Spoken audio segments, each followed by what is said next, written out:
शिवभारत अध्याय 11 पंडित म्हणाले, आपला शहाणा मुलगा शिवाजी ह्यास पुणे प्रांती पाठवून शहाजीराजाने कर्नाटकात राहून काय केले आणि ज्याने शत्रू जिंकले आहेत व ज्याचा युद्धोत्साह प्रसिद्ध आहे अशा शहाजीशी महमूद शाह स्वतः कसा वागला. कनंद्री म्हणाला, संधी, विग्रह, यान, आसन, संश्रय आणि द्वैध या 6 गुणांचा प्रयोग करून त्याचप्रमाणे नाना प्रकारच्या मसलती लढवून शहाजाने सर्व कर्नाटक प्रांत आपल्या ताब्यात आणला. जगद्देवाने शरण येऊन प्रणाम करून ह्याची सत्ता पुष्पाप्रमाणे मस्तकावर धारण केली. मदुरेचा अजिंक्य राजासुद्धा ह्याच्या आज्ञेत वागू लागला. म्हैसूरच्या राजानेही ह्याचा ताबा मान्य केला. दुष्ट रणदुल्ला खानाने बलात्काराने घेतलेल्या आपल्या सिंहासनावर वीरभद्र हा शहाजीच्या आश्रयाने पुन्हा बसला. निरनिराळ्या प्रसंगी निरनिराळ्या मसलती योजणाऱ्या चतुर शहाजीच्या प्रभावाने पुष्कळांनी यवनांची भीती टाकली. दुसऱ्यास अतिशय दुस्सह असणारा रणदुल्ला खान सर्व स्वामीकार्य शहाजी राजाच्या सल्लामसलतीने करू लागला. पुढे सेनापती रणदुल्ला खान कालवश झाल्यावर कर्नाटकातील राजांना ताबडतोब आपल्या ताब्यात आणण्यासाठी ज्या ज्या सेनापतीस आदिलशहाने तिकडे पाठवले तो सेनापती त्याचे इष्टकार्य सिद्धीस नेण्यासाठी शहाजीच्याच तंत्राने वागू लागला. तेव्हा अनितीचा आश्रय करणाऱ्या त्या महमूद शहाने त्याच्या धर्मेडीने भोसले राजास कैद करण्याची मुस्तफा खानास आज्ञा केली. मग दुंदुभी धुनीने समुद्र दुमधुमतीत योद्ध्यांच्या जयशब्दाने दिशा भरून टाकीत, तरल पताकांनी विजांना धमकावीत, हत्तींच्या उंच गुंडांगरांनी मेघांना बाजूस सारीत, घोड्यांनी उडवलेल्या धुळीने सूर्यास लोपून टाकीत, सेनासमूहांनी मार्गातील नद्या आडवीत, उंच सखल भूमी अगदी सपाट करीत तो मुस्तफा खान शत्रू योद्ध्यांनी व्याप्त असा कर्नाटक प्रांतास जाऊन पोहोचला. सेनापती पद प्राप्त झालेला, आदिलशहाच्या विश्वासातला, कपटरूपी वृक्षांचे आगर असलेल्या खुरासान प्रांताचा अर्क, महामानी थोर कुळातला प्रख्यात मुस्तफा खान हा अनेक सरदारांसह येत आहे असे ऐकून, आपला त्याच्यावर विश्वास नसतानाही तो आहे असे दाखवून शहाजीराजा आपल्या सैन्यासह लगबगीने त्यास सामोरे गेले. एकमेकांविषयी अधिकाधिक प्रेम दाखवणाऱ्या त्यांच्या भेटीचा समारंभ मार्गात दोघा मित्रांच्या भेटीप्रमाणे मोठा थाटाचा झाला. त्यासमयी दोघांनीही तेथे वस्त्र, अलंकार, हत्ती, घोडेही एकमेकांना विपुल अर्पण केली. त्यावेळेस मुस्तफा खानाच्या सैन्याच्या तळाजवळच बलाढ्य शहाजीराजे भोसले यांनीही आपल्या सैन्याचा तळ दिला. छिंद्रांवेशी मुस्तफा खान जेव्हा जेव्हा पाही तेव्हा तेव्हा त्या शहाजीराजा अगदी सज्ज आढळे.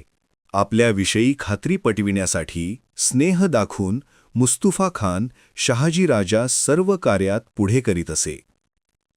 लगबगीने उत्थापन देऊन, दुरून सामोरे जाऊन, हात घट्ट धरून, आनंद दाखवून, हातात हात घालून, अर्धासन देऊन, त्याच्याकडे तोंड करून, स्मितपूर्वक बोलून, प्रीतीपूर्वक पाहून, नाना प्रकारच्या मसलतीच्या योजना त्यास प्रकट करून, सर्व कार्यात त्याचा पुष्कळ पुरस्कार करून, मूल्यवास नजराणे देऊन, सलगी दाखवून, स्तुती करून, खून थट्टा मस्करी करून, अध्यात्माच्या गोष्टी सांगून, हिताविषयी अभिमान जागृत करून किंवा आपला वृत्तांत सांगून तो यवन दररोज त्याच्यावर आपला विश्वास दाखवीत असे. पुढे त्या राजनीती निपुण सेनापतीने समस्त सेनानायकांस आणवून एकांतात भाषण केले. मुस्तफा खान उवाच. मुस्तफा खान म्हणाला, जो सेवक ज्याचे धन्याचे अन्न खातो त्या सेवकाचा जो प्राण तो त्या धन्याचा होय, त्याचा केव्हाही नव्हे.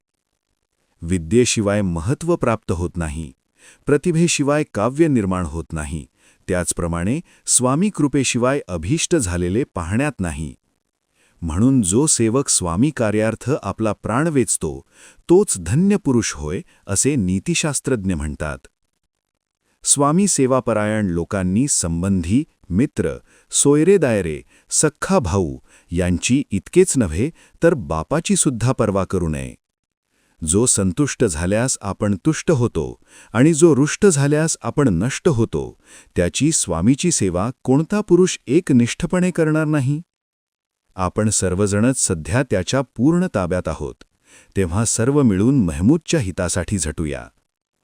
आपला मानी धणी महमूद शाह याने शहाजीस कैद करा असा आज निरोप पाठवून मला कळविले आहे. ते आम्ही स्वहित साधकांनी बलाढ्य शहाजी राजा भोसला जो जागा झाला नाही तोच केले पाहिजे. ही आजची रात्र उलटल्यानंतर मोठ्या पहाटेस आपापल्या सैनिकांसह एकत्र होऊन त्या राजास पकडा. याप्रमाणे त्या मुस्तफा खानाने सेनानायकास कार्यसिद्धीस नेण्यास सांगितल्यावर ते आपापल्या शिबिरास गेले. ही मसलत त्या अविंधांनी ज्या रात्री केली त्याच रात्री शहाजीच्या शिबिरात मोठे उत्पात झाले. घोडे अश्रू ढाळू लागले, हत्ती करुण स्वर काढू लागले, ध्वज कणकण आवाज होऊन एकाएकी मोडून पडले. न वाजवतानाच नगारे भयंकर आवाज करू लागले. एकाएकी वावटळ धुळीसह गरगर फिरू लागली. मेघांशिवायच आकाशातून गारा चोहीकडे पडू लागल्या. मेघांशिवायच आकाशातून वीज चमकू लागली. दिवे लावण्याच्या वेळी दिवे लागेनात. मनुष्यांची मुखै व मने म्लान झाली. सेनेसमी भालू अशुद्ध ओरडू लागली. कुत्री वर तोंड करून अत्यंत घाणिरडे रडू लागली. वारंवार अत्यंत जवळ येऊन घुबड घुतकार करू लागले. त्याचप्रमाणे लांडगेही एकाएकी भयंकर आवाज करू लागले. प्रत्येक देवळात देवांच्या मूर्ती कापू लागल्या.